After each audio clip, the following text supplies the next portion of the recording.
पूज्य मालिक को कोटि कोटि प्रणाम और सभी भाई बहनों को नमस्कार। हमारे पूज्य गुरुदेव पी राजगोपालाचारी जी के द्वारा कुछ लिखे गए खास तथ्य हैं जिन्हें प्रस्तुत करती हूँ। मुझे किसी भी गोष्ठी का समापन करना पसंद नहीं, परंतु केंद्र प्रभारी ने यह मेरे सिर पर थोप दिया है। अच्छी हो या बुरी, शायद सभी चीजों का अंत तो होता ही है, यह स्वाभाविक है। पुराण में एक भक्त की कथा है जो हनुमान से मिलना चाहते थे। उसने अपने गुरुदेव से पूछा कि हनुमान को कैसे खोजा जाए। उसके गुरु ने कहा, किसी भी राम मंदिर में जो सबसे पहले आता है और सबसे आखिर में जाता है वही हनुमान होगा। मेरा भाग्य भी कुछ ऐसा ही है। मैं सर्वप्रथम आता हूँ तो सबसे आखिर में जाता हूँ। मैंने अनेक शादियों में भाग लिया है और कई अपने घर में भी करवाई हैं। हम बहुत प्रत्याशा, उत्सुकता व जोश के साथ तैयारी करते हैं। खुली बाहों और प्रेम से लोगों का स्वागत करते हैं। उत्सव तो इस सब की पराकाष्ठा है। उसके बाद आता है वह उदास पल जब सब एक एक करके जाने लगते हैं। हमारी गोष्ठियां भी इसी प्रकार हैं, परंतु इसमें एक भिन्नता है। आप सब उसे अपने हृदय में साथ ले जाते हैं जिसे आप मास्टर कहते हैं, और मैं आप सबको अपने साथ वापस ले जाता हूँ। मुझे याद है एक बार मैं बाबूजी के साथ 7 या 8 दिन रहकर शाहजहांपुर से वापस लौट रहा था तथा उन्हें छोड़ने के एहसास से पूरा दिन उदास व दुखी था। वह मुझे गेट तक छोड़ने आए और मुझे बाहों में भर लिया और अश्रुपूर्ण आंखों से कहा, मुझे पहली बार जीवन में लग रहा है कि कोई मुझे अकेला छोड़कर जा रहा है। जब आप जाएं तो ऐसा ही एहसास अपने मास्टर के दिल में छोड़कर जाएं।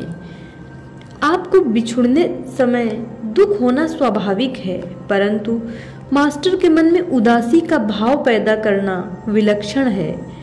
इसका अर्थ है कि आपने मालिक का दिल छू लिया। संसार के हजारों अभ्यासियों में से कितने ऐसा कर पाते हैं? मास्टर ने पेरिस में मुझे कहा था, बहुत कम लोग हैं जो मुझसे प्रेम करते हैं, शायद 2-3। बाबूजी घर पर ही रहना पसंद करते थे। अपने गुरुदेव लाला जी की इच्छा को पूरा करने, मानवता की सेवा करने व आध्यात्मिकता का प्रसार करने के लिए उन्हें मजबूरन यात्रा करनी पड़ती थी। यात्रा के दौरान उन्हें शारीरिक कष्ट व भावात्मक कष्ट होते थे। मेरे विचार में उनके लिए यह सब करना संभव हो पाता था क्योंकि अपने गुरु की आज्ञा को पूरा करने में उन्हें एक आध्यात्मिक खुशी व आनंद की अनुभूति होती थी। उपनिषद में एक कहानी है कि एक आदमी के पीछे शेर पड़ा था और वह उससे जान बचाता हुआ बेतहाशा भागा जा रहा था। वह नहीं देख पाया कि सामने एक गड्ढा है। जब वह उसमें गिरने लगा तो एक बरगद के पेड़ की मोटी जड़ों को पकड़कर लटक गया। वह कूदना चाहता था तो उसने देखा कि नीचे गड्ढे में सांप भरे हैं। ऊपर चूहे गिलहरियां उन जड़ों को काट रहे थे जिनको उसने पकड़ा था। अपनी आंतरिक कश्मकश में वह ऊपर सूर्य की ओर देखता है तो ऊपर मक्खी के छत्ते से टपक एक बूंद शहद उसके होठों पर गिरता है, उसके मुंह से निकलता है। इस संसार में कितना सुख है, आनंद है। इस धरती से बंधे क्षणभंगुर जीवन जीने वाले व्यक्तियों के भाग्य में शायद इतना ही सुख है और वह इसी के योग्य हैं। किसी ने बाबूजी महाराज से कहा, आज सिटिंग बहुत भयानक थी। बाबूजी खुश हुए और कहा, मुबारक हो, और उसके कंधों को थपथपाया। अभ्यासी असमंजस में था कि जिसे मैं बेकार कह रहा हूँ उसके लिए यह मुझे मुबारक क्यों कह रहे हैं। बाबूजी ने कहा, जो तुम्हारी नजरों में सबसे खराब सीटिंग है वह मेरे लिए उत्तम सीटिंग है जो मैं तुम्हें देना चाहता था। यह इस बात का प्रमाण है कि जो गंदगी तुमने अपने अंदर जमा कर रखी थी और जो तुम नहीं निकाल सकते थे, मैंने उसे निकाल फेंका है।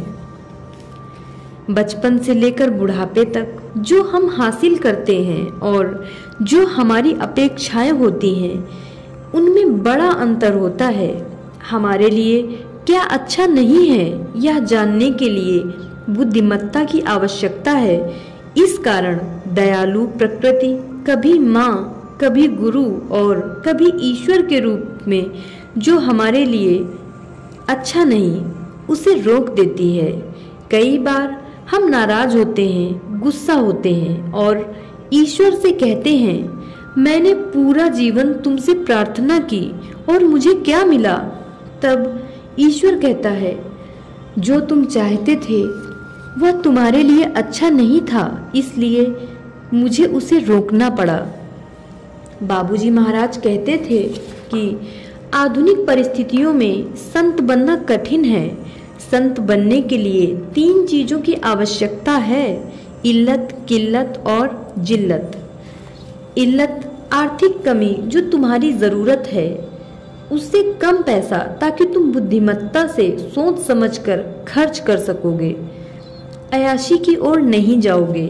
किल्लत पूर्ण स्वास्थ्य से कुछ कम स्वास्थ्य आप सोच समझ कर खाएंगे, जैसे मधुमेह आदि में आप सोच समझकर कूद फांद कर खतरनाक खेल खेलेंगे, जैसे स्कीइंग आदि।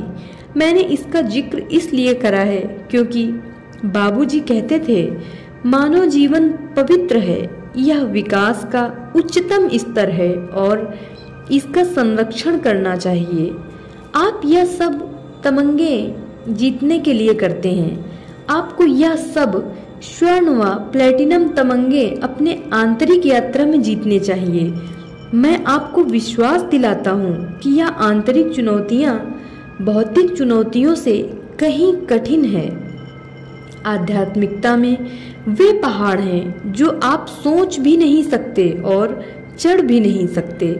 हमें धैर्य की आवश्यकता है क्योंकि यह प्रयत्न कठिन, लंबा समय लेने वाला है। जिल्लत आलोचना, तिरस्कार, जिससे आप अपने को बेहतर बनाकर आगे बढ़ सकें। इच्छाओं का अंत नहीं है, भर भर के संजोने की कोई सीमा नहीं है, वासना की कोई सीमा नहीं है, इन सब की कोई सीमा नहीं, क्योंकि अग्नि अग्नि को बढ़ाती है। वेदों में कहा गया है कि हवन को जलाओ और अग्नि को बढ़ाने के लिए उसमें घी की आहुति दो। वासना को पूरा करने पर वासना और बढ़ती है, एक इच्छा पूर्ण करने पर परिणाम होता है और इच्छाएं। लोग समझते नहीं हैं, हमें इन सब से परे जाना है। सफाई की प्रक्रिया इन इच्छाओं को हटाने के लिए है। मानसिक द्वंद्व की, मुझे क्या अच्छा लगता है क्या नहीं, मुझे क्या चाहिए क्या नहीं। सफाई का अर्थ केवल स्थूलता को हटाना नहीं है, सफाई का अर्थ है इस सही गलत की मूल्यांकन की प्रवृत्ति से ऊपर उठना है। जो है सो है। कल कोई ज्ञान के बारे में बात कर रहा था। नग्नता व अनग्नता की चेतना, किसी भी सांसारिक चीज की चेतनता का अभाव, यही हमारा लक्ष्य है। इसके लिए इंद्रियों को चेतना रहित यंत्रवत मशीन की तरह चलने देना चाहिए, परंतु हम अपनी इंद्रियों का प्रयोग भोग विलास और खुशी के लिए करते हैं। प्रकृति ने हमें इंद्रियां भोग विलास के लिए नहीं, परंतु एक यंत्र के रूप में प्रयोग करने के लिए दी हैं। इंद्रियों ने हमारे जीवन पर आधिपत्य जमा लिया है तथा हमारा विवेक व बुद्धिमत्ता खो गए हैं। सफाई सबसे महत्वपूर्ण है। स्नान की भांति केवल गंदगी ही नहीं निकालती, साथ ही एक ताजगी व स्फूर्ति देती है। सहज मार्ग साधना पद्धति व आध्यात्मिक प्रक्रिया का लक्ष्य संस्कारों से छुटकारा दिलाता है। सफाई सबसे महत्वपूर्ण है। मेरे विचार से प्राणाहुति का स्थान द्वितीय है। जब तक हमारा पात्र साफ नहीं होगा, प्राणाहुति बेकार है। सहज मार्ग का महत्व है कि वह हमें इस संसार से एक ही झटके में आत्मनिर्भर कर देती है। सांसारिक प्रकृति व जीवन के दोहरे ज्ञान बोध से उत्पन्न होने वाली भ्रांतियों को हटाती है। हमारी सबसे बड़ी चिंता है मृत्यु का भय। जब तक हम जीवन व मृत्यु को दोहरे रूप में देखते हैं और हमें समझ नहीं आती कि जीवन में जीवन ही है, मृत्यु शरीर की होती है, आत्मा का जीवन शाश्वत है। स्मरण जब हम स्मरण में होते हैं तो हमारे लिए एक क्षण में इस सांसारिक दोहरेपन से पलायन संभव होता है, क्योंकि जब मैं एक चीज के बारे में सोचता हूँ और मैं और कुछ नहीं सोच सकता, और जब मैं उसके यानी कि ईश्वर के विषय में सोचता हूँ मैं और कुछ नहीं सोच सकता। यह अति सरल व प्रभावी तरीका है, परंतु इसका सही व नियमित इस्तेमाल नहीं किया जाता।